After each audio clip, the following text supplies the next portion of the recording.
গাছকাটাকে কেন্দ্র করে নোয়াখালী জেলার চাটখিল উপজেলার মোহাম্মদপুর ইউনিয়নের ৯ নং ওয়ার্ডে পাটোয়ারি বাড়িতে বাবুল হোসেনের সাথে জুয়েলের কথা কাটাকাটি হয়। আহত বাবুল হোসেন, নাজমা বেগম, সাংবাদিক ফরহাদ হোসেন সাংবাদিকদের জানান, কথা কাটাকাটির প্রেক্ষিতে শনিবার দুপুরে জসিমের ছেলে জুয়েল, রহিমা বেগম, জিনিয়া আক্তার সহ একদল সন্ত্রাসী দেশীয় অস্ত্র নিয়ে আমাদের উপর হামলা চালায়। এতে বাবুল হোসেন, নাজমা বেগম, সুমাইয়া আক্তার আহত হয়। বাবুল হোসেন ও নাজমা বেগমের অবস্থা আশঙ্কাজনক দেখে দ্রুত চাটখিল উপজেলা স্বাস্থ্য কমপ্লেক্সে ভর্তি করান স্থানীয় লোকজন। পরবর্তীতে সাংবাদিক ফরহাদ হোসেনের স্ত্রী সুমাইয়া আক্তার বাদী হয়ে তাদের বিরুদ্ধে থানায় একটি অভিযোগ দায়ের করেন। থানায় অভিযোগ দেওয়ার রাতে সাংবাদিক আনিস আহমেদ হানিফের অফিসে সাংবাদিক ফরহাদ হোসেনের উপর হামলা চালায় জুয়েল সহ একদল সন্ত্রাসী। গুরুতর আহত হন সাংবাদিক ফরহাদ হোসেন।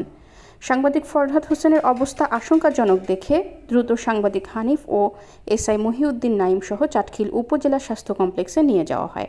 সেখান থেকে নোয়াখালী জেনারেল হাসপাতালে প্রেরণ করা হয়। সাংবাদিক ফরহাদ হোসেনের অবস্থা আশঙ্কাজনক দেখে উন্নত চিকিৎসার জন্য ঢাকা নিয়ে আসা হয়। চাটখিল থানার ওসি তদন্ত মোহাম্মদ আব্দুস সুলতান বলেন, এই বিষয়ে থানায় 2টি অভিযোগ এসেছে। তদন্ত করে অপরাধীদের বিরুদ্ধে ব্যবস্থা নেওয়া হবে। জসিমের ছেলে আমাদের ঘরে ঢুকি জুইল আমাদের মারধর করি, আমার টানা হিসা করি, আমার চেন নিচে গলা, আমারে আক্রমণ করছে, আমার স্বামীরা আক্রমণ করছে। আমাদের ঘরে ঢুকি ওর পরিবার সপরিবারে আমি সুষ্ঠু বিচার চাই, বাসিও চাই, প্রশাসনের কাছেও চাই, এই বিচার চাই। আমার সবসময় করি যাইছে এগুলা। জসিমের ছেলে জুহিলের নেতৃত্বে তার পরিবার সবাই আমার ঘরে ঢুকে আমার উপরে খুব হামলা অত্যাচার অবিচার করে এবং আমার ওয়াইফের টানি হাসড়ে বাইক করে নিয়ে অনেক মারধর করে।